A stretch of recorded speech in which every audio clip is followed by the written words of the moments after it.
When you look at it, we made Clerks and we were the new guys. We were known, we were successful.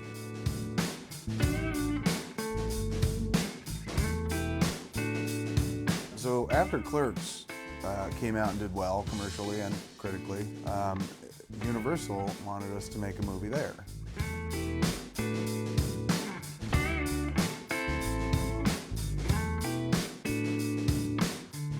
When you have that sort of like big success and then big failure, they sort of write you off. If Mallrats had been a success, then we wouldn't have made Chasing Amy. Certainly not the version of Chasing Amy that everyone knows now.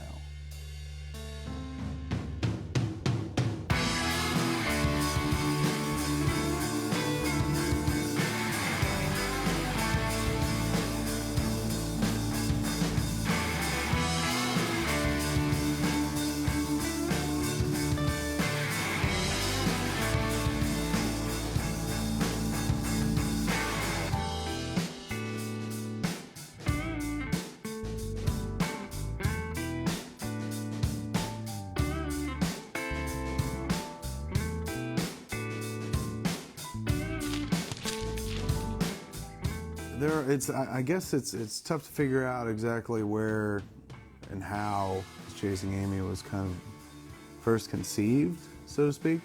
The buildup of Mallrats was leading our career into another direction, you know. Success in the studio system, you know, it could have sort of sent us off, you know, it wouldn't send us off, we probably would have fallen into it and sort of started making more movies in that system. But the movie bombed. It was kind of the thing was happening to a lot of filmmakers then who were coming onto the independent scene with that big first movie and then kind of going off to a studio or going off and doing their second movie, which kind of didn't work, and then they would kind of disappear for a while. All the reviews on Mallrats were pretty fucking abysmal. You know, there were a handful of ones that like kept me alive. Kept me from fucking slitting my own throat or putting a shotgun in my mouth, but the rest of them were really nasty and vicious. You know, all the promise that we showed with our first movie, what the fuck happened? We didn't know what the fuck we were gonna do next. We knew a lot of people wouldn't be calling, knocking our doors down. There was a review I read in, it was the New York Press, the free paper, which wasn't a very good review. But what he kind of dug out of it was, this dude wants to make a big, gooey, romantic movie. Like, he's a huge softie. And you can tell from these two flicks, this dude just needs to throw off the armor and embrace it. And I was just like, wow, he's fucking right, man. Like, I do want to write something that's a little, you know, sense touchy-feely and whatnot. You know, our place in the business, so to speak, was not like firmly rooted at that point. We were not View Askew, who's made all of these movies, and you know, sometimes they don't do as well at the box office, but they do great on DVD. Like, we hadn't defined ourselves at all. So I think we definitely were kind of like, well, what comes next? You know, I didn't know. I had no idea. Nobody was expecting anything from us. The fact that like all expectations had been lowered and completely in the shitter because we were written off by a great deal of the people that reviewed Mallrats. And that was kind of like a green light for me. So all of a sudden, all these ingredients, all the confluence of events, everything just kind of clicked into place. And I started writing Chasing Amy.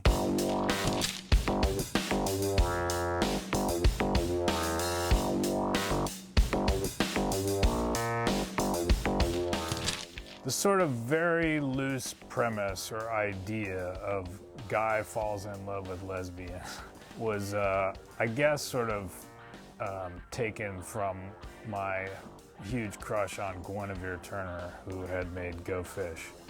And we had the same film rep, John Pearson, and so we sort of ended up being a family of sorts in 1994. Those films are weirdly symmetrical. They're both black and white, super scrappy, indie, low budget movies about there's a group of guys, ours a group of females, just talking a lot of blah, blah, blah, blah. I definitely got pretty smitten with her. Yeah, Scott and I were really good friends. We got along really well. Perhaps there was a crush, perhaps there wasn't. You know, it was always sort of, he'll direct one, then I'll direct one, and we were still a little bit in that path, and he was like, you should write a movie about it. He was, I don't know, talking about me or something to Kevin, and Kevin was like, dude, just write a story about it.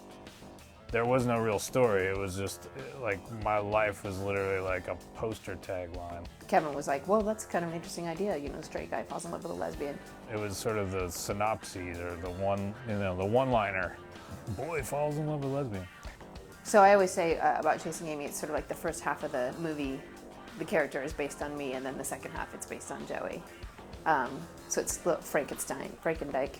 You know, without Mosier and Gwyn, I don't know if I ever find that hooks in the movie, but that's really not what the movie was ever about. You know, it's like, it's kind of a bait and switch. It's not about bisexuality or being gay or being straight. It's about male sexual insecurity. Because in the middle of the movie, it becomes about a guy who thinks he's a liberal and finds out he's really conservative, and like he's sort of freaked out by her past. And that came from real life. That came from me. I was that guy. It has nothing to do with me, really. Joey and I had worked together on Mallrats, and on the set of Mallrats had a really good time, bounced off each other really well. And if I was any smarter a man, I would have realized that I was kind of falling for her and vice versa.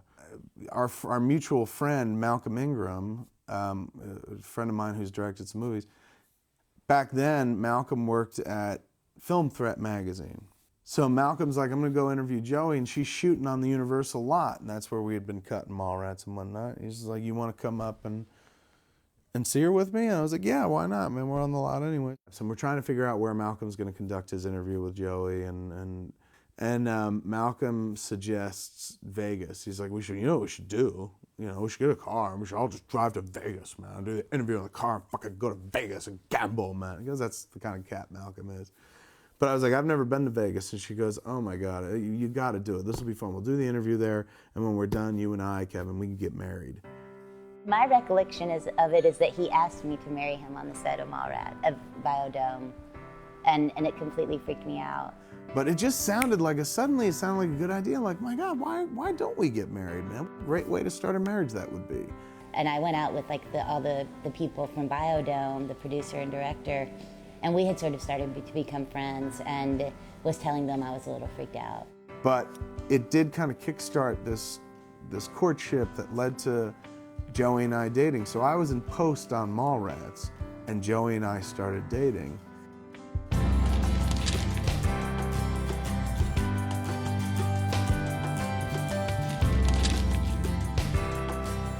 And immediately it was kind of clear to me that I was going to have to deal with a lot of insecurity issues, you know, and I'd always had them with previous girlfriends as well.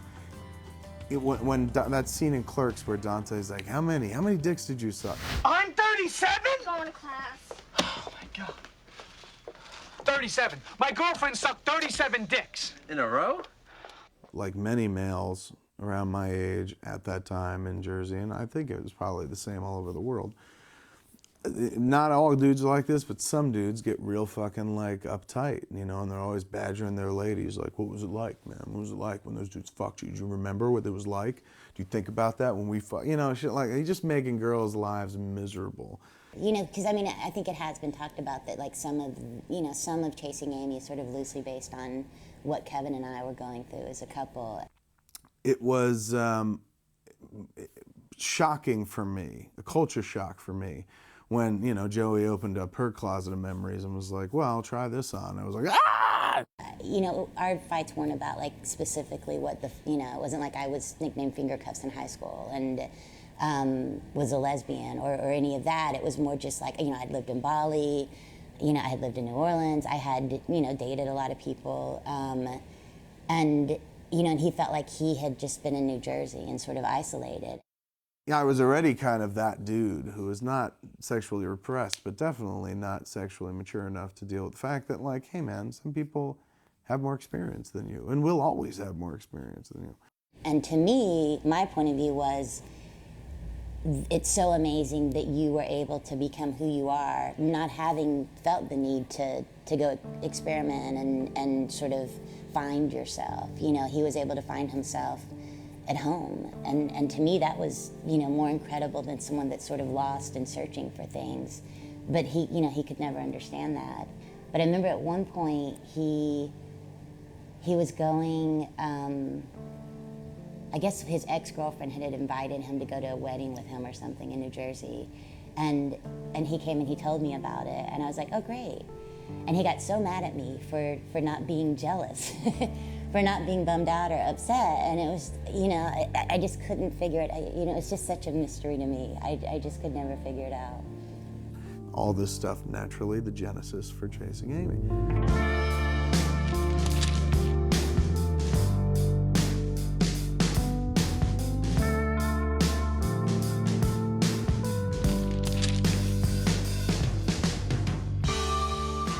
So right around there, when I was going out with Joey, we were going out about like 2 months at that point, is when I started kind of putting together the notion of Chasing Amy. One of Kevin's original ideas for that movie was a PG-13 high school movie. So I have, and I've always had, a couple scenes worth of a Chasing Amy that was set in high school. And there is literally a character named Amy. It's just not very artful. It was never meant to be a fucking high school, you know, comedy. And after Mallrats tanked, that wasn't a worry anymore anyway. Nobody was going to be interested in it. I mean, naturally, it was complicated even more so by the fact that I was dating the chick that I wanted to cast as the lead. The role was written for her, specifically for her. Like, I had put Joey through a lot of psychological, you know, fucking nitpicking, emotional nitpicking all the time, talking about, like, you know, what she had done before we dated. So nobody but me has spent the night at your place since we got together, right? You know, and like, it grates. You'll talk to her, she'll tell you. Like, you know, and naturally, my God, Joey, I apologize 10 years later. I didn't feel offended, and I also know, like, you write what you know. And, you know, I'd seen Clerks and Mallrats, and I thought for Kevin, this was like a huge sort of leap for him. I think that film has more heart than most of his films. You know, he really put himself out there, and I admired him for that. I know why, you know, the role meant a lot to her, because it voiced everything that she'd always wanted to say, or had said. Who the fuck do you think you are, you judgmental prick? You know, a lot of the times I would read the scenes as sort of, you know, these very sort of articulate apologies. Feel whatever the fuck you want to feel about it, all right? The only thing that matters is how you feel about me. I wrote Alyssa not as like somebody who was like, I'm sorry for the things I've done. You know, she wasn't penitent at all. She owned her shit, you know, strong character who owned her behavior. Some I did out of stupidity, some I did out of what I thought was love, but good or bad, they are my choices. And I am not making apologies for them now, not to you, or not to anyone. Affleck was a dude who, like, you know, I grew to love on Mallrats. I thought he was really funny. I thought he was a really good guy and, like, had his head on straight. And I got a phone call from Kevin, and he was like, you know, I want to offer you this, you know, this movie. And he was just like, did you just say that you're writing me a lead role in a movie? The whole concept of getting offered a part was totally foreign to me. And it was completely unwarranted, you know. He had no business offering me a part. And I said, yeah, man, I think you're charming and funny. Like, makes no sense that you're not a leading man to me. But I remember being thrilled and grateful and really excited and kind of honored. Because as an actor, you wait your life for these things. I just thought, someone is going to, you know, take this away from me. So I just wanted to hang on to it. Will Holden ever fuck Alyssa? Oh, what a shock. Not fucking likely. Jason Lee, we had worked with Jason on Mallrats, and he was the breakout star of Mallrats and kind of the prodigy of Mallrats, in as much as he was the dude with no formal training and wasn't, you know, had been a professional skateboarder for years. Because I didn't know much about acting back then and the industry and the way things worked, and And so I just, for all I knew, I wouldn't do any more movies. You know, I had done Drawing Flies. I should have never trusted you in the first place. You're like a fucking vampire. You suck the life out of everything you touch. You're fucked! Fuck you! I knew Lee was capable of being Brody, but I was like, wow, like that performance in Drawing Flies opened my eyes in a big way where I was like, Lee is capable of so much more. And that's when I was like, I'm putting him in this Chasing Amy movie. Now I got to figure out how to fit him into the story.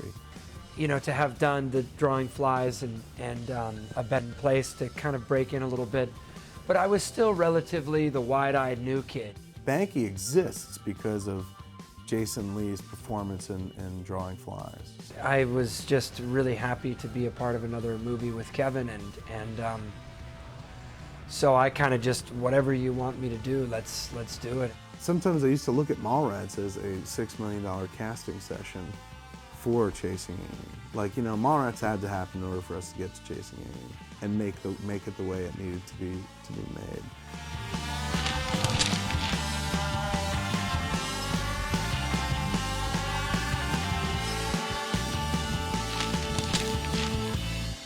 Miramax did have a option on us from Clerks, which came in the form of Dogma, which Kevin had submitted the script for, and that was supposed to be our next movie. View Askew had signed an overall deal with Miramax right before Mallrats came out. Like probably the week before Mallrats came out, it was announced in the trades. Then Mallrats came out and flopped, and we were like, thank God.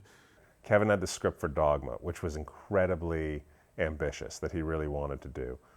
It was a bigger effort, and him directing that movie, you know, was questions about whether he had the skills as a director, especially since he always claimed he was a screenwriter and not a director. You know, so Dogma was in there. Dogma was this like possibility that was supposed to be the next movie. But with Mallrats bombing and stuff, it just felt like we don't have enough momentum to kind of make a movie that size. It was really just one day coming in. It was like, forget about Dogma, we'll do that later. You know, Kevin's written another script. It's a movie that can be done on a much better, lower budget. When I first read the script, I mean, it was great. I mean, you look at that script and it was so well written and it had such great characters. You know, it was really challenging what he was trying to say in the story. And I remember Mark and I were kind of the two people who were really championing the script.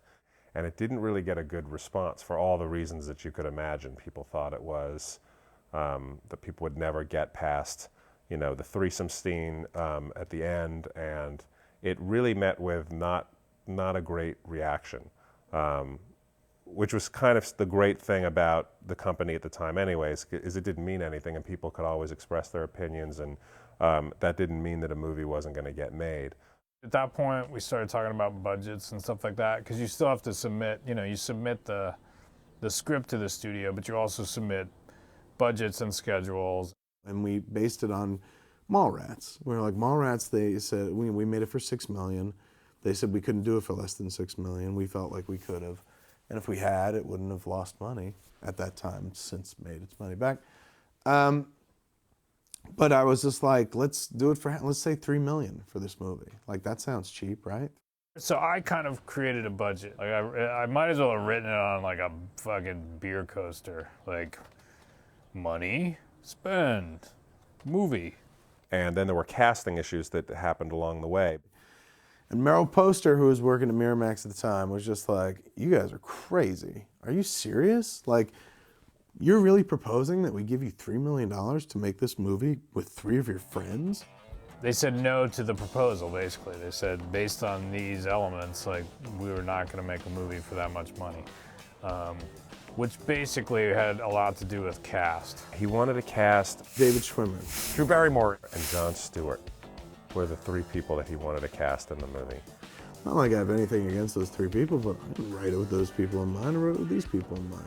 They should have wanted other people besides me. Like, it makes sense for the studio to have wanted other people besides me. You know, with Kevin going to bat for the studio, it just put an enormous amount of pressure on me especially. I think that like they were really adamant about me not doing it.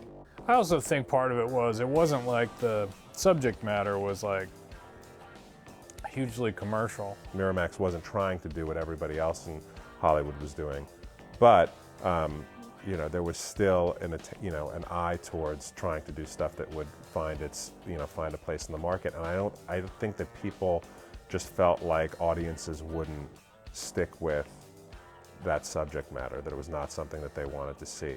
So we were at an impasse for a while, like, because Miramax wasn't coughing up the money, and we weren't wanting, we didn't want to cast anybody but those people. I don't know whether we were basically saying, like, you know, we made a movie where we gave up a lot of control and look what happened, and so this time around we have to stick by our guns and make the movie the way we want it, because that's what we have to do. It ultimately resolved itself at Sundance that January, so this was probably a couple of months after I spoke to Harvey. I was going up to Sundance for Pearson's book launch at Dolly's bookstore up in Sundance for Spike, Mike, Slackers, and Dykes, and I was partially involved with the book. Harvey was going to be there because Miramax Books was publishing the book, and John, of course, and Joey came with me.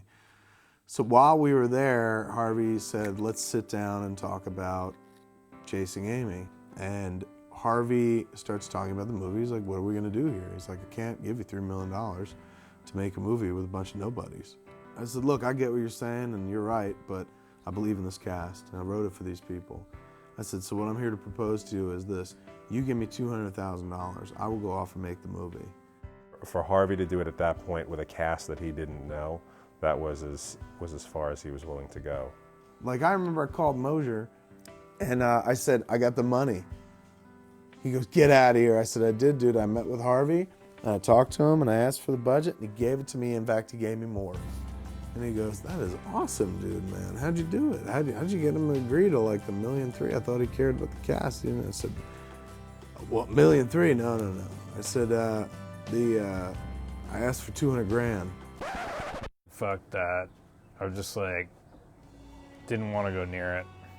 Mosier's head was just in like, you unreasonable, unrealistic, fatted calf of a jackass. You don't know what goes into making a movie, dude. And like, when you made Clerks, like, that's it. You get one Clerks. And the difference between this and Clerks right away is like, look, we got to pay people. You can't be given a budget from a distributor or a studio and then turn around and ask people to work for free. Are you that big of a dick where you're going to make a movie where you pay the actors? I mean, you're not paying them that much money, and then you're just turning to the crew and you're like, oh, well, come on. Like, we have to. You know, Mosier's just like, $250,000. We just made a movie. We came off a movie that cost $5.5 million. And I remember at a certain point, I did go in and have a meeting with them, and it was when I'd sort of gotten an idea of exactly what it meant to try to make this movie $250,000, which I'll get through the shoot a percentage of the post. Smart man would have went out and raised $200,000, made it, then sold it for like $5 million. But I've never been accused of being a very smart man, so I didn't do that. And then it really was just about figuring out how the fuck to make it for that amount of money. For me, it's never been about the money. I just wanted to make that movie. I wanted to tell that story. I wanted to tell it fast before somebody else did. I don't think I ever sent a budget that really showed that we could make that movie for $250,000. I don't really think that happened.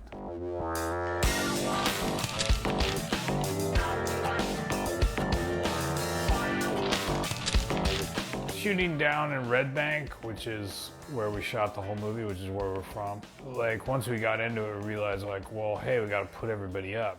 $250,000 is not a lot of money. You can't fly people out and put them up over the course of a show. Like, if you had a bigger budget, you could.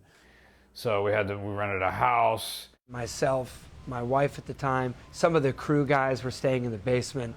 Joey slept with me at the condo, and Ben lived with us as well.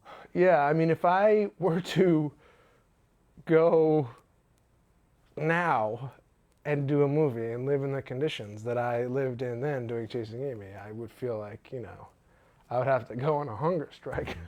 So Ben, throughout the entire production of Chasing Amy, slept on the couch. And I had a car that I'd bought when I sold the script to Good Will Hunting.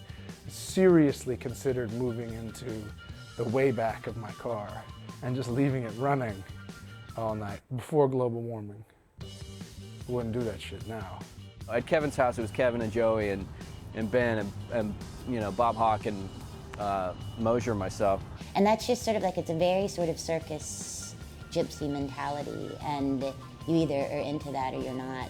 But it was awesome. We all lived under the same roof. We all worked together. It was an unspeakable chamber of horrors. Everything was about committing it all to film and kind of doing Chasing Amy justice. Kind of cool, you know, and we'd rehearse in Kevin's office every day. I was still in the mindset in those days of doing as much rehearsal as possible. So I had set aside a month of rehearsals before we started shooting. One of the really great things about this is that we were able to rehearse it like a play, you know, which is missing from the movie process, the rehearsal process. We were about a week and a half, 2 weeks into rehearsals, and I got mad at them because nobody was off book yet. Early on, part of that process is you're talking about your character, about the relationships between your characters, about where they start off, where they end up, how your character might relate to some of the larger themes, things like that. And all of a sudden, in one of the rehearsals, you know, Kevin just went crazy. We'll try again tomorrow. I mean, nobody's off book. Nobody's treating it fucking seriously, man. I went on a limb for you people. To cast you people. You think the studio wanted you people? You can't even memorize your lines. Mosier's out there trying to make this movie work for like very little money. Like, we're all got something to prove in this room, man, but everyone wants to just fucking be lackadaisical and learn the words, what, on the day?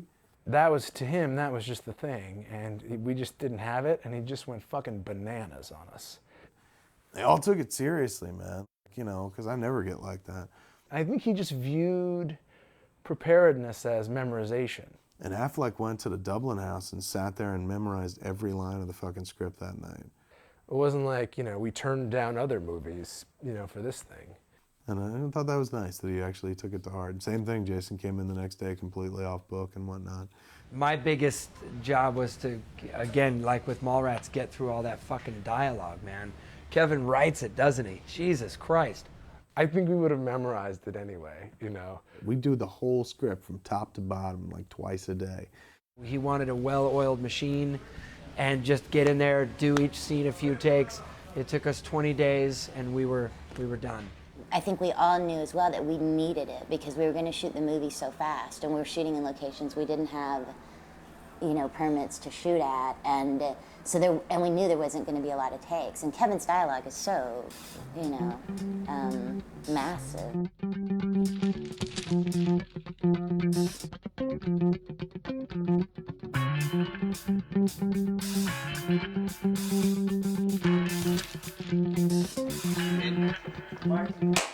Action.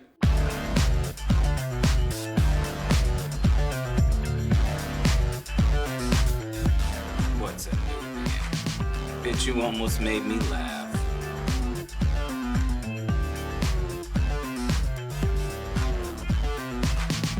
This one was on my shoulders, and I just had no idea if we were gonna kind of like pull it off. He just got real creative. We knew a bunch of people in the comic book community based on having done those Mallrats covers and the opening credits of Mallrats, all those artists and whatnot. So we called up people like Joe Quesada and Jimmy Palmiotti and Mike Allred and said, dude, we're putting on a fake con, man. Can you come down and be in it and we'll put you in the movie and blah, blah, blah. And like we were introducing like concepts that were very familiar to a lot of people, but not to the mainstream at all. And that's why when people saw Chasing Amy, people who worked in the comic book community knew what an inker was. I mean, think about how obscure that fucking inker joke is. Does that mean you ink it?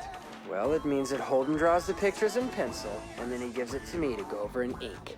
Next. So basically, you just trace. It's not tracing, all right? I add depth and shading to give the image more definition. Only then does the drawing truly take shape. No. You go over what he draws with a pen, all right? That's tracing. Who fucking writes comic book inker jokes, you know? It's just, it's such a like, you're working for an audience this big compared to this. But I've always enjoyed playing to that. Somebody draws something and then draw the exact same thing, like right on top of it, without going outside the original designated art. What do you call it? I don't know, man. Tracing? See? You want your book signed or what? Banky isn't a dick, you know what I mean? He's just insecure. And he's the kind of guy who just can't let things slide. He's got to tell the guy how fucked he is for, giving him shit. Oh, I'm secure with what I do. Then just say it. You're a tracer. That part's a blur for me. Like, I remember showing up on the day and being like, I didn't remember my lines. I was annoyed that I had to do it because I was just like, I can't. It was just like one more thing. Action. You're mucking with the G, you fucking tracer! I'll trace a chocolate around your dead fucking body, you fuck! Would you get him out of here? Hey, wait a second! He jumped me! You fucking tracer! Your mother's a tracer! You know what? I think Mosier had it harder than anybody on that picture because it's just not easy to produce a movie for $250,000. So we bring all those guys in, they bring in all their stands and set them up themselves for free. Everyone's doing it for free. Someone comes over to me like, I don't want to freak you out, but we had pre-lit it, there's lights in the ceiling, and the sprinklers are starting to drip because the lights are in the ceiling and they're heating up. And you're just like thinking about what happens when all the sprinklers go off. Your day of shooting's fucked. I've got fucking probably thousands and thousands and thousands of dollars worth of damage stuff to those, like all the comic people, the hotel, like all that shit. And like, that's what you think about. Okay, I can tell everyone like, run or grab your shit and get out of here, because your Action Comics, number one, no one had that, but if they did, they'd want to leave. I think it was, I don't remember who came over to me. I was just like, we need to cover them with tinfoil or something. I think that was like the idea, something to reflect the heat. And because I generally am like, don't alert everybody, it just creates a disaster. I want you to get in that thing and I want you to slowly go around the room and I want you to tinfoil each and everything. And people deal with it all the time, but at the time I was just like, when that shit hit me, I was like, oh my God, like, you don't sit there and go like, we'll do these things and then it'll be fine. It's just like, holy fuck, okay, do this stuff. But then you walk away and your fucking internal organs are like expanding and shrinking. So you kind of sit on it with yourself or a couple of people, And for me, it was just like, I just absorbed all of that sort of the stress. It was just stressful. Ultimately, I took on too much. My anxiety was getting the best of me. I don't think I ever picked up on the fact that Scott was unraveling. I was young and I hadn't really, I was 26 maybe at the time. I didn't know how to process it. My job doesn't change movie to movie. Write the script, rehearse the actors, make sure they give an on-camera performance as close to the one I heard in my head when I was writing it, if not a better one. So I never noticed shit like the budget. So when I got 250 grand, I was like, doable, man. We make Clerks for like 27.5, 75. I guess I remember feeling like I don't have any control over this whatsoever. As opposed to having a plan to dig a ditch and laying it all out and then start doing it. It just felt like throwing shovels at the ground, and being like, well, we'll just figure it out.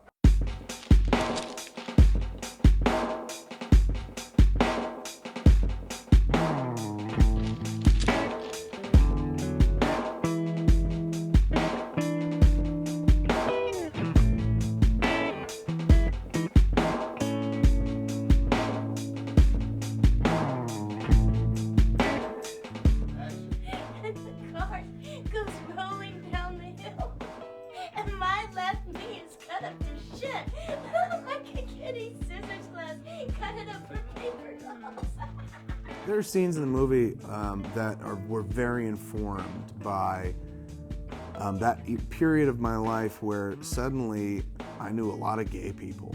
Like, I grew up not knowing any gay people as far as I knew. I probably knew a lot of them. In fact, I grew up with one in the house. I slept with a gay person my whole life, in my room, didn't even know it. But suddenly my life was full of gay people and whatnot. Like Bob Hawke, of course, and Mark Tusk was at Miramax. And when I was going to Vancouver to go to film school, I was driving with my brother, and my mother had told me that my brother was gay. And I was so hurt that my brother hadn't told me. But then it was replaced by like hurt, where I was like, oh my God, like this dude really kind of feels like he can't tell me. Like he thinks I'm like that asshole that'd be like, you fucking faggot, ew. And when's that faggot gonna learn? You like chicks. And that broke my heart because I'm like, I'm so not that fucking guy. And I would especially never be that guy to my brother. Everyone needs dick. See, I can buy fags, a bunch of guys that need dick, just plain need it. So I remember I could see Vancouver on the horizon, like the city skyline. And I was like, fuck, we're so close. And so finally I was just like, you know what, I understand you have an alternative lifestyle. And my brother just started cracking up and he goes, wow, that's one way of putting it. How do you begin and end a question with the same word like that? You got skill. And so that conversation in the bar at Meow Mix, first version of that, first incarnation of that was me with my brother. You said fuck. She said fuck. You said fuck to that girl. You said that you'd fuck her. And? Well, how can a girl fuck another girl? Were you talking about strap-ons or something? Just asking a zillion questions about like what it was like to be gay, because he was the first like gay person I knew well enough to be like, oh my God, did you ever do a glory hole? Did you ever fucking tap on the floor? Later on, when Scott and Gwen start hanging out, there's another iteration of that, asking Gwen a bunch of lesbian questions. Do you want to talk about it? If you want to. Yeah, no, he did do that, and I did make fun of him for some things. In particular, he actually reminded me of this recently. I'd forgotten that he had tongue fucking. She was just like, what's tongue fucking? I said, I don't know. There's some science involved here that you should think about. I don't know that you'd call it tongue fucking. That's a little embarrassing. But most of that scene, I was just going for shit with the fisting and whatnot. Observe. So it was kind of cool when Gwen was like, no, you're right about the fisting. You're kidding me. I was very much Banky. Moj was very much Holden, in those conversations where he was just like, I don't know how many times I can apologize for him. Gwen was my real barometer for the lesbian community, being, at that moment in time, the queen of the lesbians, for heaven's sakes. But I actually think that for the most part, his ear for dialogue was good enough that he didn't make lesbians seem like whatever, some cliche or some, so far off the mark.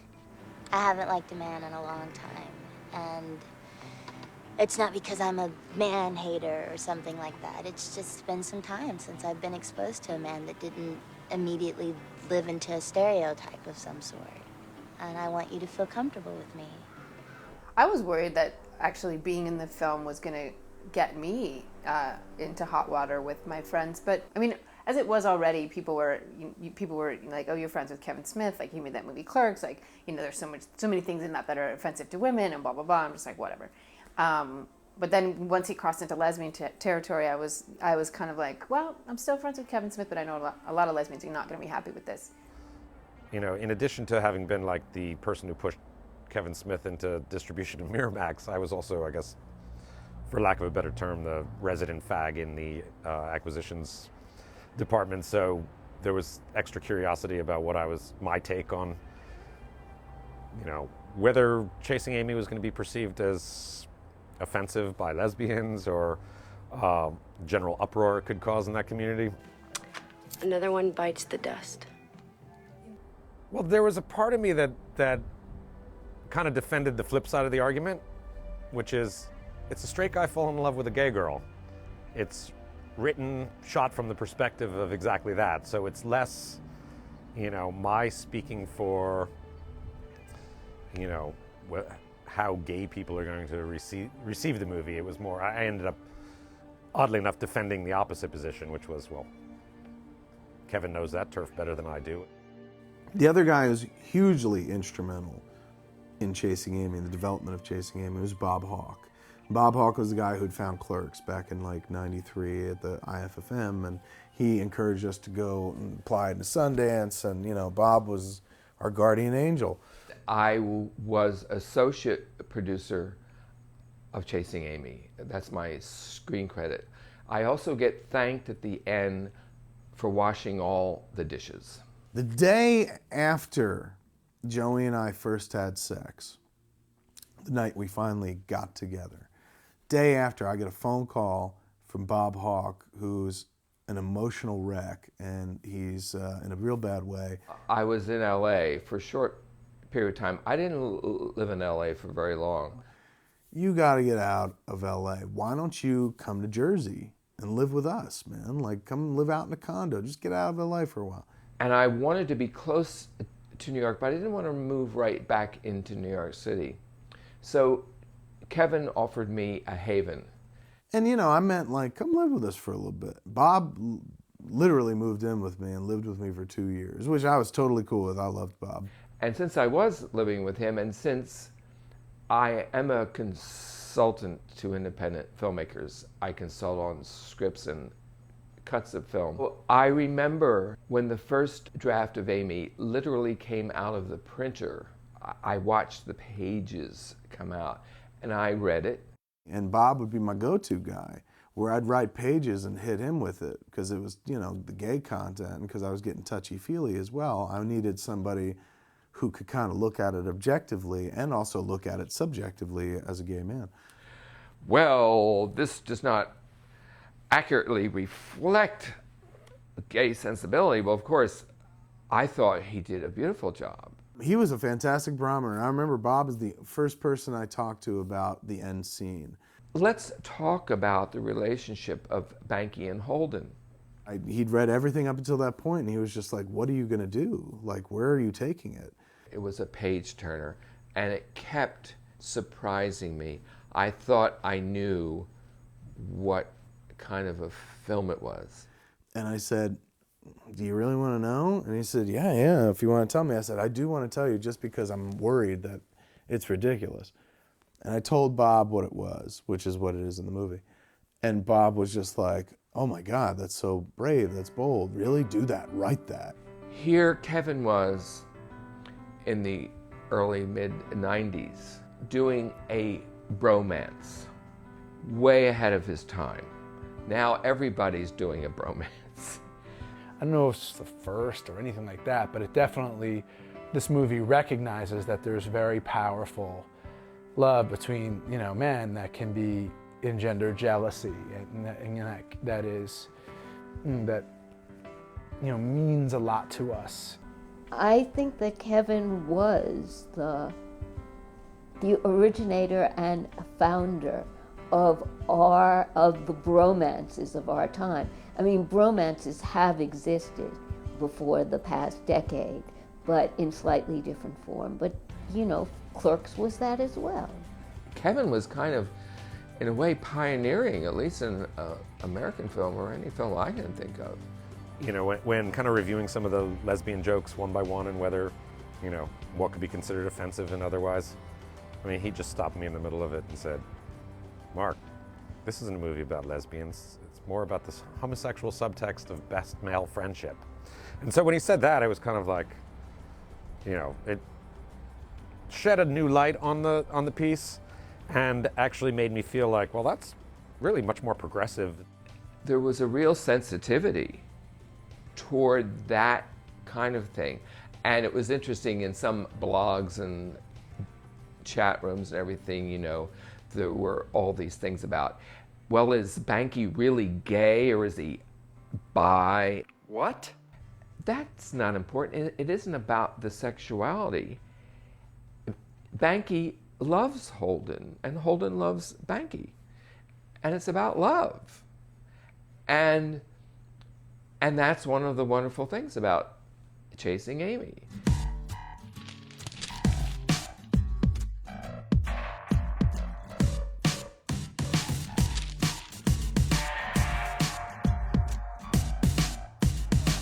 Listen, no, please, don't wash our windows. We won't give you any more money.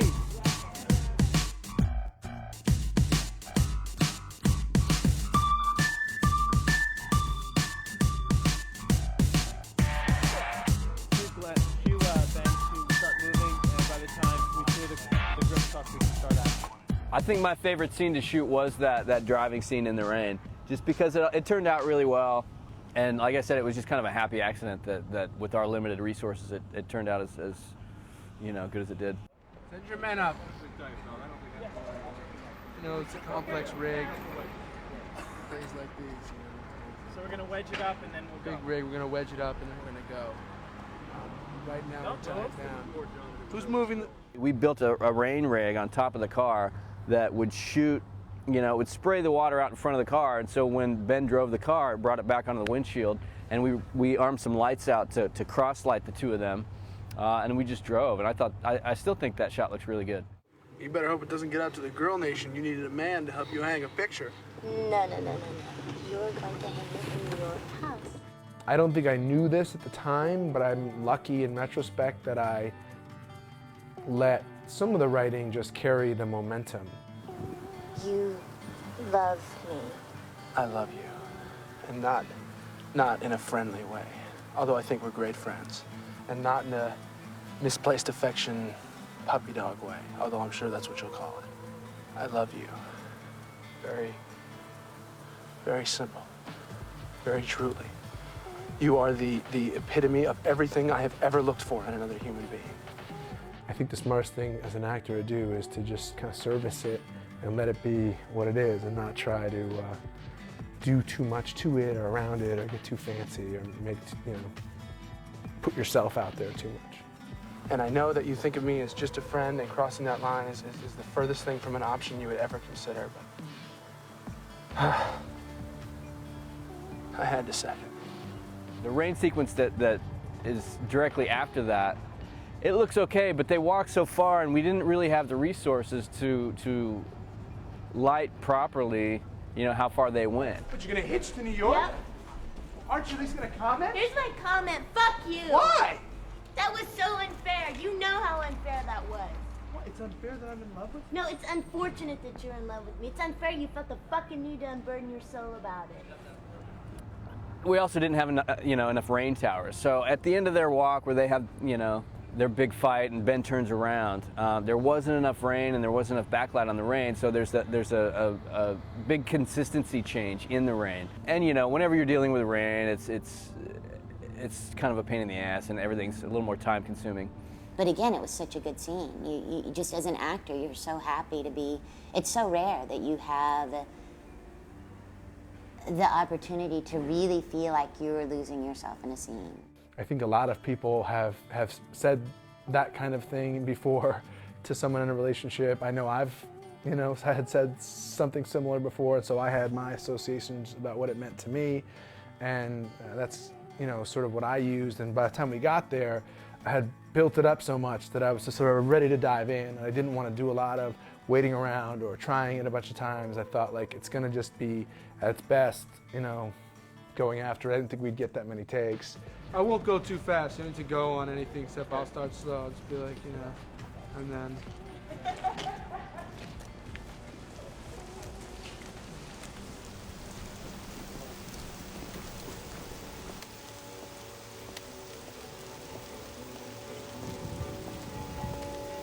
Do you know that you can see, did you ever see the crew in Chasing Amy? Do you know you can see the crew? And very, very, very clearly, very vividly.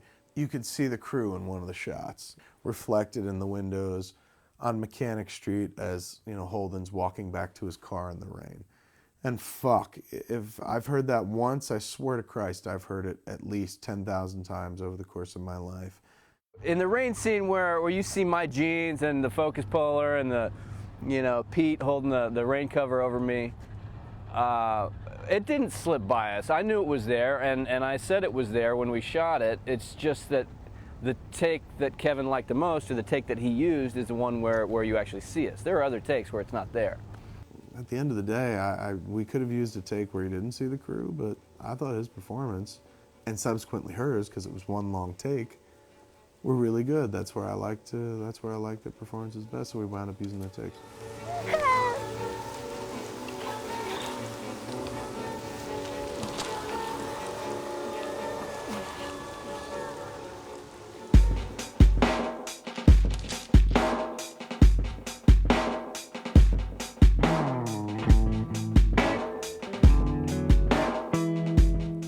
Another lightning rod in the movie was the Jay and Silent Bob scene.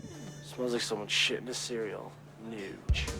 Because a lot of people felt like, hey man, this movie doesn't require your two dopey little stoner characters. But then people would read the scene and be like, you know what, that actually kind of works in a weird way. Spot a long face, Horace. Baggy on the rag. I'm just having a little girl trouble. Bitch pressing charges. I get that a lot. Like that night at the diner, it's like they wouldn't close the diner. we had to have half of it open. Everyone was worried about Muse remembering his lines. Let's get on with your fucking story so we can get out of here and smoke this.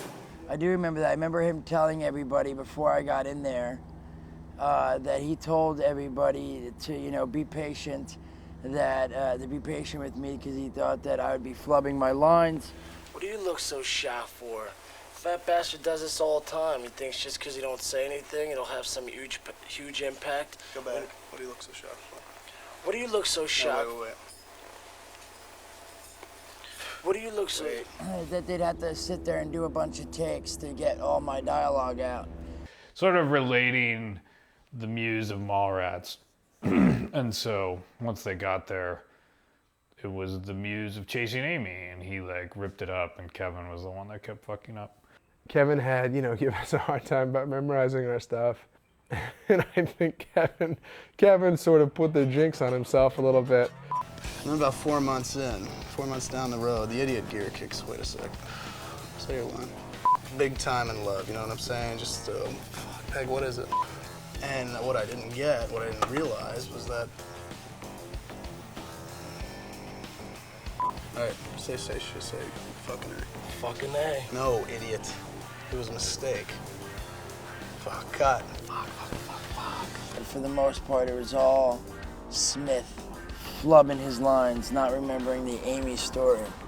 It's a good lesson in the fact that that doesn't mean anything, because ultimately it's quite good. And he's fond of reminding me. He's like, you see the reaction that gets? He's like, Kevin feels that's the high point of the movie. Yapping all the time. Give me a fucking headache. Some people maintain that, you know, that the movie didn't need those characters at all, and we could have, you know, done it another way. I could have done it another way, but I don't know. I just like the characters, and it also kind of gave me a chance to put them up there and more in their original incarnation, you know, because in Clerks they're pretty down and dirty. And you know what we're gonna do? We're gonna go to that party, we're gonna get some pussy, I'm gonna fuck this bitch, I'll fuck anything that moves! And in Mallrats, they're goofy and run around the mall. They're more like they are later on in Jay and Silent Bob Strike Back. But that ain't like us at all slapsticky and shit, run around like a couple of dickheads. So with Chasing Amy, I wanted to kind of bring the characters back to what they were, which is a little more just like shifty fuckers that stand outside convenience stores and peddle weed to kids. Man, why do you always have to tell that fucking gay story for? Man, shut up. You shut up, you fat fuck.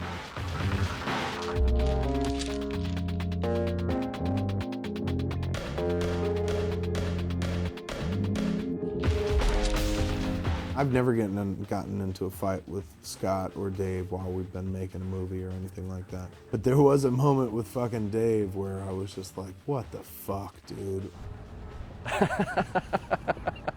We were shooting the big scene at the end where it's like we should all sleep together or whatever. We've all got to have sex together. And it's 12 o'clock on a Sunday, and Scott pulls me aside and goes,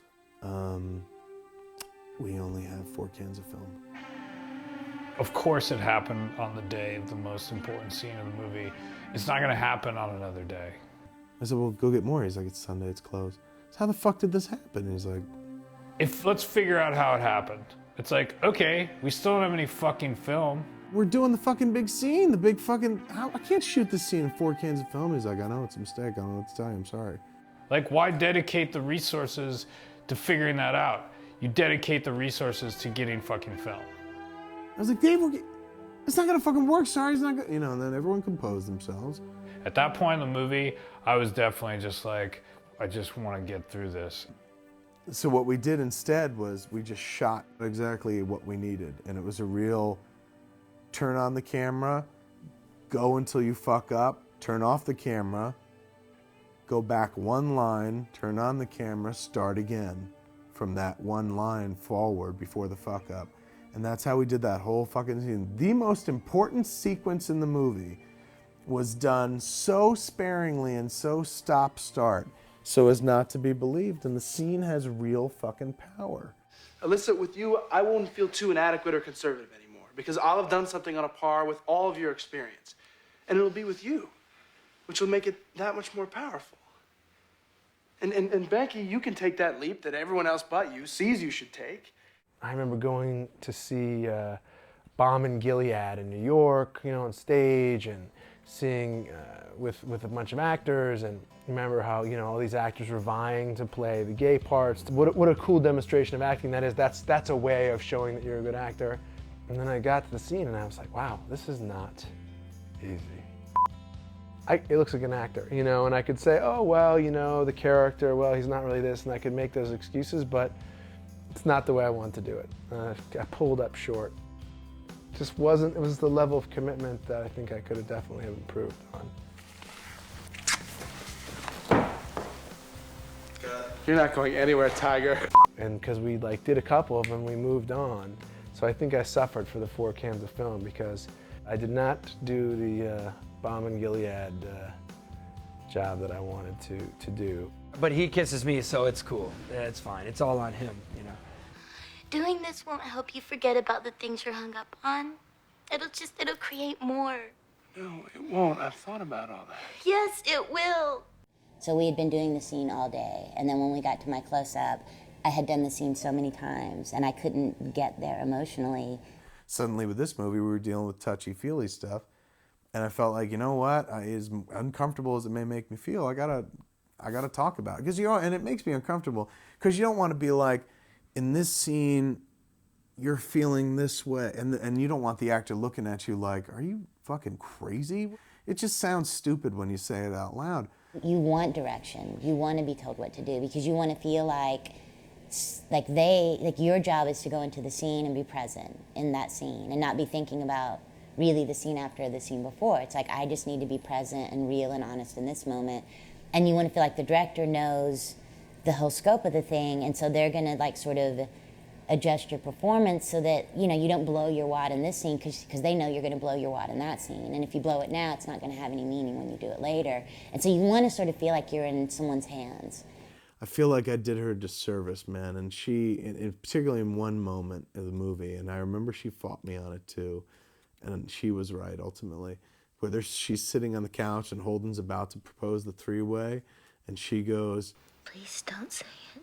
And I remember saying to her, like, she was playing it, but not saying it, which is probably the better choice. Giving direction as far as like the inflections here was not gonna work, and Kevin closed down the set. And I was just like, Joey, give me one take where you actually do the line. Where you, Becky, you, Alyssa, and I can finally all be all right. Please don't say it. Do it, take that one again. She was almost saying that to like, please don't say you're going to use this in the movie. And I did. You know, it was such a mistake. I wish I hadn't used it because her reaction pretty much said it all. I didn't need to like... You know, he had to give direction on an emotional level. And it was the first time he had really done that with me. But it was sort of, I think, good for both of us. And we didn't need, you know, endless rolls of film to do it and whatnot. We just needed to be like very tight with what we were having them do. We just couldn't overshoot that sequence. And if you look at that scene, there's a fair amount of coverage, a decent amount of coverage for, you know, an early Kevin Smith film. Considering Clerks is almost one long shot, I would say Chasing Amy has a fair bit of coverage in it, particularly in that sequence. So, because that's where I learned the beauty of the close-up. I mean, you want to get in on their faces with all that emotion that's coming out of them and whatnot. So that scene, the most important sequence in the movie, was shot on exactly as much, almost exactly as much film as was needed to tell that story in that scene.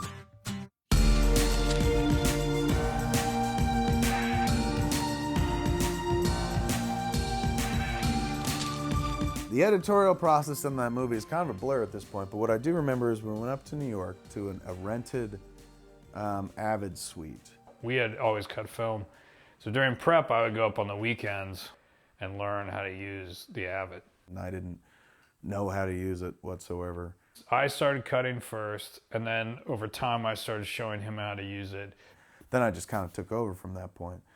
We were there a lot. I mean, we were working long days, but then we would drive all the way back to Jersey, sleep like 6 hours, 5 hours, and then drive all the way back. Chasing Amy is the last movie I think I've ever done a credit sequence on.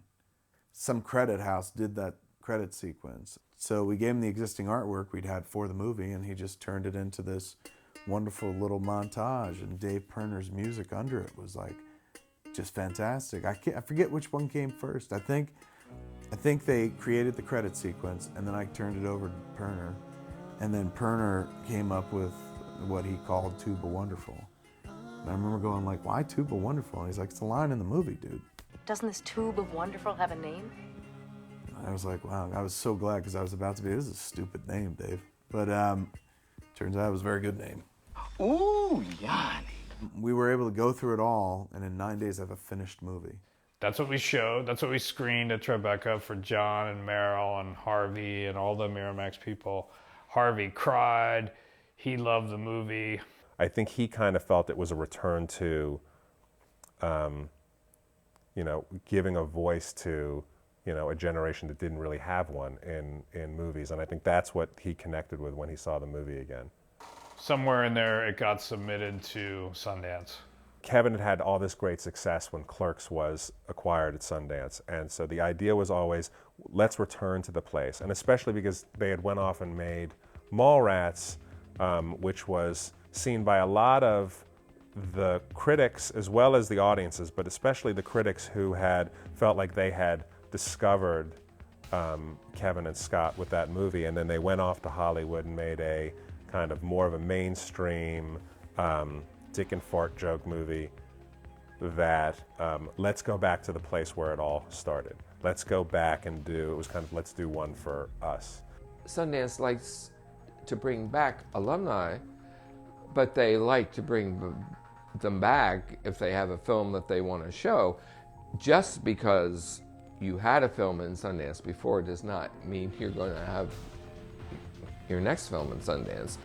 I think most people now, when they think of independent film, I mean, they don't even know what to think of independent film. Back then, when I got into it, which was 94 with Clerks, and then we went to Sundance in 97 with Chasing Amy, the state of the indie film world was way different. It was well defined. You knew what it was. Now if you make an independent film, if you don't get into Sundance, you're pretty much dead. Like, that is Mecca. That's the pilgrimage you make. It still felt back then like this is a prestigious thing. We're going to Sundance, Robert Redford. I mean, it really felt like it was about the filmmaker and the writing and the performances. Nobody gave a shit. There was no sweets, no giveaways, no internet, no like come up and get free shit. There was none of this other attendant stuff that had nothing to do with the movies. And everybody who was there knew what movies were being shown. You know what? It was the second time I'd gone to Sundance, the second time I'd had something there, and you're pretty high when you take a movie to Sundance. It almost felt like a homecoming for both Kevin and Miramax together, and that's why it was a really important venue to go to. So we're heading up to Sundance, movie's in, gonna premiere there, and we're all hoping that they're gonna take us back because we made Mallrats in the interim. Fuck you! It could have been that we returned to Sundance and they were like, boo, you ruined it for everyone with your bullshit in the Mallrats. The screening hasn't happened yet, so we don't have any indication of whether it's an awesome night or a fucking shitty night.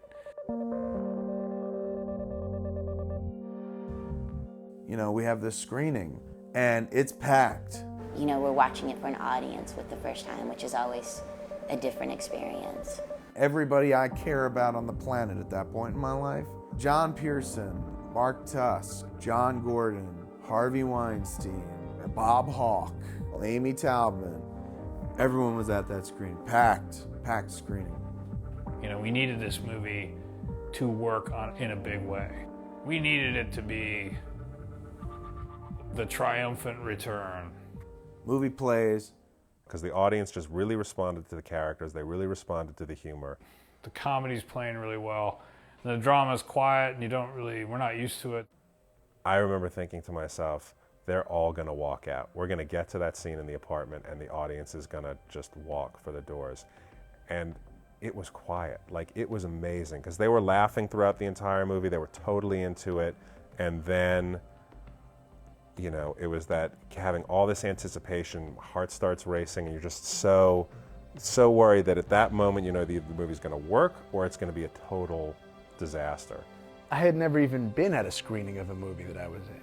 You know, I had no ability to even gauge it against anything else. To me, it was just the first time I was even in a movie that I just saw. So I was so swept up and just seeing myself and the movie we made and being so happy. I probably could have played terribly, and I would have just been, you know, I would have thought that it was great. Movie ends and we get applause, and then we go up to do the Q&A. They were quiet, so, you know, your first reaction is, okay, well, they must be liking it. And then your second reaction is, they must just be in shock right now, and they're going to walk any moment. They're going to get up. We get up there, this chick stands up and asks a question, and she doesn't really ask a question. She just talks about how powerful the movie is, how wonderful it is, what a great job we all did. But she started what became a standing ovation.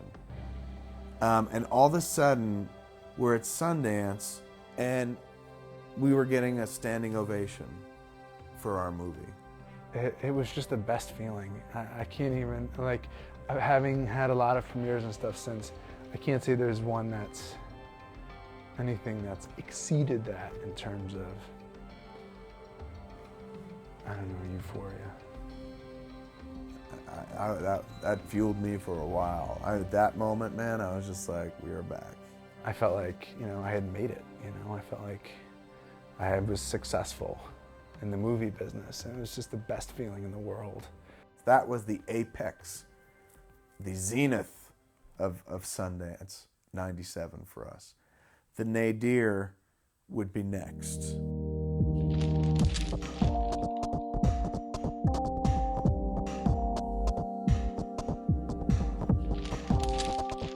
No matter what movie you make, there's a certain point in the life of that movie where you start thinking less about that movie, more about the next movie.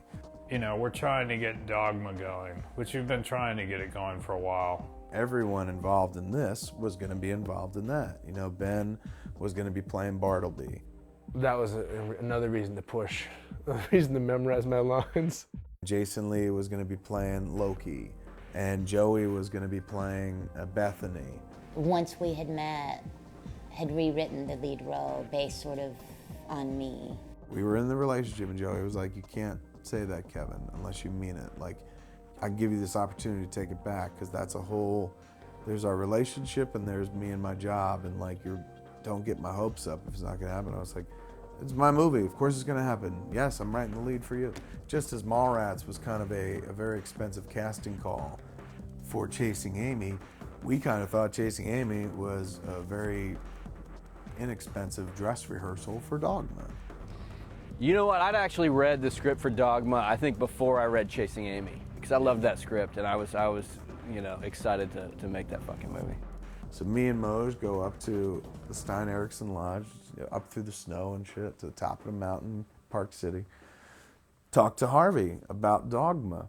This is a conversation that we started having, obviously prior to the festival, because we were starting to talk about doing Dogma after Chasing Amy. Harvey was like, I want to make the movie. You know, we're talking about doing a much bigger budget for Dogma. It's risky. I want to spend $4 million. So we were like, oh yeah, man, $4 million. Like, we can do it for that, which was crazy because we couldn't even do it for the 10 that we eventually did it for. But we were just like, okay. And he's like, but for $4 million, Joey can't play the lead and Dave Klein can't shoot it. And those are the rules to set up the movie. The suits ultimately had the final say. And Dave and Kevin and Scott had a relationship that obviously preceded my relationship with them. And it's a really difficult conversation to have, that, you know, that was, you know, 13, 14 years ago. And it's still a conversation that I feel shitty about now, because you never want to do that. I don't know why the fuck that meeting had to happen at that point. I mean, everyone knew what we were going to meet with Harvey about. So it's not like we were going to come back and those cats were going to be like, oh yeah, what'd you guys talk about? You know, first thing out of it on it, what did they say? What did he say?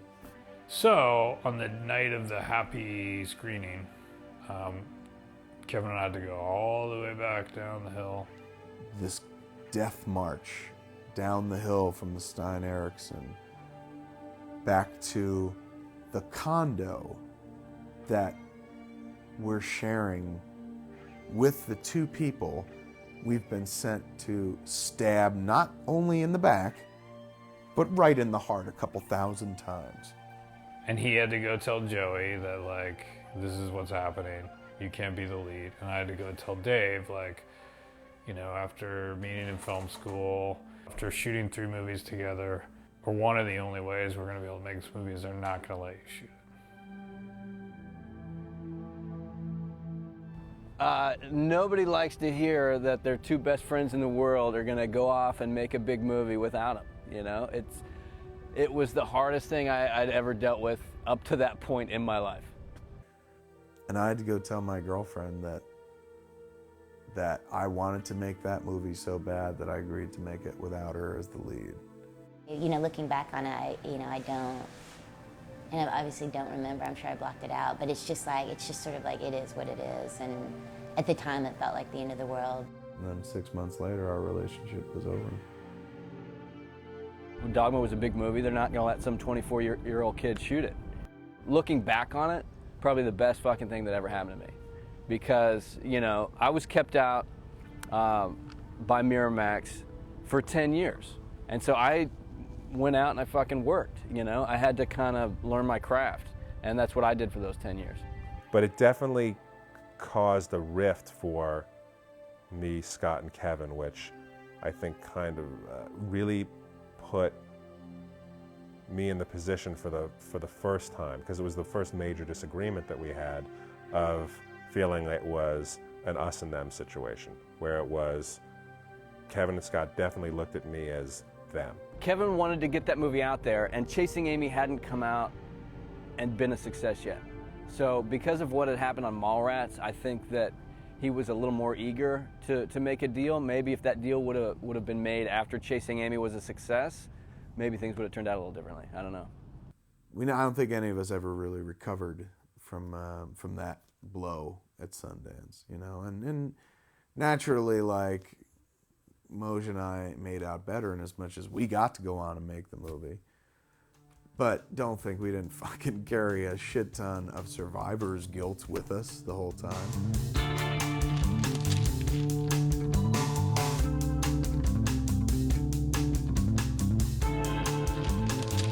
Bob Weinstein did the impossible with the movie. The movie had been an art house movie, playing on like maybe the top 10 screens, top 10 markets at that point. Bob Weinstein looked at the schedule and he's like, you know what? There's 1 week where nothing really is coming out. I say we pop this movie on at 500 fucking screens that week. And he did, and boom, suddenly we were in the top 10. I mean, if the film was ever intended to be a comeback film, then mission accomplished, because my God, we were back in a big bad way. Critically, out of Sundance, people adored the movie, got great reviews. Yeah, we had both coasts in the middle of the country. Chicago, we had great reviews. Siskel and Ebert loved the movie. Janet Maslin wrote a wonderful review of the movie. New York Times does this piece on the movie. It's been out for like shit months. It was like almost at the tail end of its run. And the New York Times, somebody filed a story describing the movie as a parable for grace. Wonderful New York Times think piece. In the credits, I give a shout out to the critics. It says, all the people who hated our last movie, all is forgiven. So critics even like that. I did this magazine, was doing this story on independent movies versus Hollywood movies. And they were like, yeah, we want to take a picture of you. And the other guy they used was Tom Hanks. And they were like, Tom Hanks is going to represent Hollywood and you're going to represent independent cinema. So they used me, and I was like, I'm going to meet Tom Hanks, you know. Like Clerks, it was a seminal movie for a lot of people. It was the kind of movie where I think people said, wow, you can take on subject matter like this and you can actually have an audience for it. So far this year, the best movie for you is Titanic, yes? How about you? I'd say for American film, Chasing Amy. I never said mine. All right. No. Okay. Chasing Amy. Chasing Amy is the movie that is stuck. It's the one is the movie that stuck with me the most, and two, it's like, yeah, it's personal, but if it's not good, who cares? But it's extremely personal and it's extremely good. I'm still shocked that Kevin Smith turned the corner he took in that movie. I got a nosebleed. He like took such a jump, and it's just I've never really seen a romantic comedy like it ever in my life. People at Miramax were like, you really, really have to go to the Spirit Awards.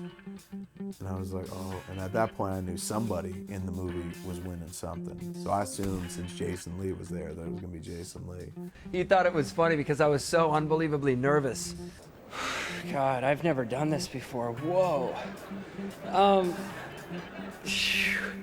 I kept saying, I feel really good about this.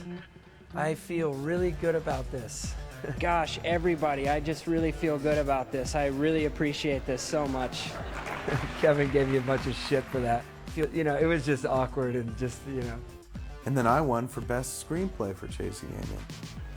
I really want to thank everyone for this, because this makes up for every chick that ever told me I had a small dick right here. And that was, coincidentally, that Spirit Awards was my first date with my wife. So Chasing Amy gave me my wife, man, because I won an award that day, went back to her place and fucked the shit out of her, dude. A champion lay with my trophy standing nearby.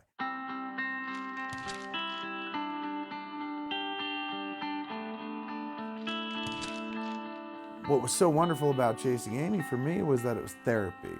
It was either very expensive or very cheap therapy, depending on how you look at it. Because after I made the movie, I stopped being like, you know, the sexually insecure jackass that I used to be.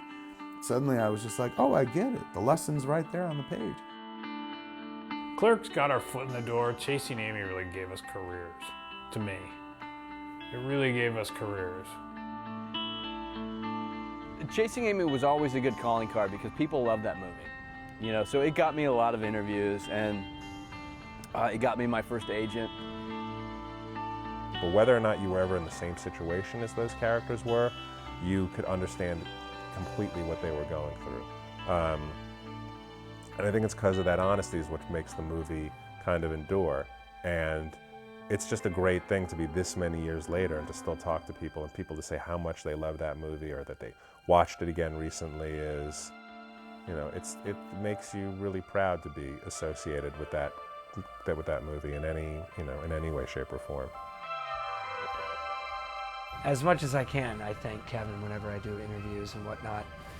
And in many ways, I still do feel like that young skateboarder kid that Kevin took under his wing and said, I'm going to help you get through all my dialogue. I remember the day that the nominations came out. It was right around Christmas, and I had unplugged my phone in my bedroom because, and this was before I had a cell phone, and I had unplugged my phone because I had been working or something, I don't know, and I was exhausted, and I was just like, I have to get some sleep. And I woke up at like 7 in the morning or something to my publicist assistant banging on my bedroom window. And it freaked me out, it completely scared me. And I was like, what's going on? And he was like, you got nominated. And I was like, for what? He's a Golden Globe, CNN's gonna be here in an hour. I love him, I really do.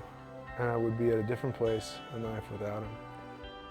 I owe him a debt of thanks for offering me Chasing Amy, one of my favorite movies, and still I think some of my best work, and some of my favorite of his. When I was writing it, I knew it was something. When people were reading it and reacting to it, I knew we had something. When we submitted it to Miramax, I knew we had something. Even when they kicked back the like, you can't use your guys, I knew I was on to something. And I just knew, I always had this feeling like, this is gonna work out. This is really gonna work. This is the one. And after this, we're all gonna be taken care of for life.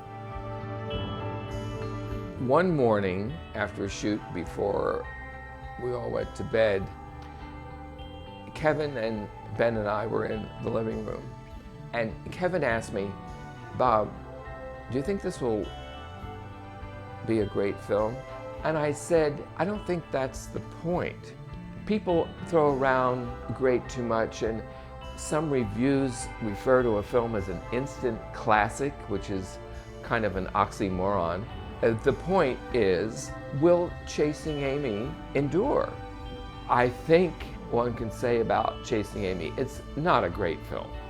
It's a wonderful film. It's a film that people have a lot of affection for, and it has endured the test of time. People still take it to their hearts.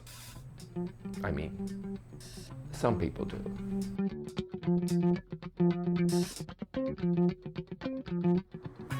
I don't understand, because I could have been Banky. I could have done three-way with Joey and Ben. I mean, fucking fingering Joey's ass, sucking on Ben's big penis. Well, maybe small penis, some penis, I don't know. I've never seen it. But I could have been that player. I could have been Banky. I could have been John Comics.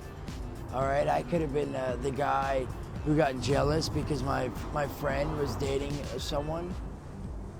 But instead, he puts me in the fucking stupid little black Snoogans cap saying nonsense. You went the wrong way, Smith. You would have had Oscars by now if you put me in the lead.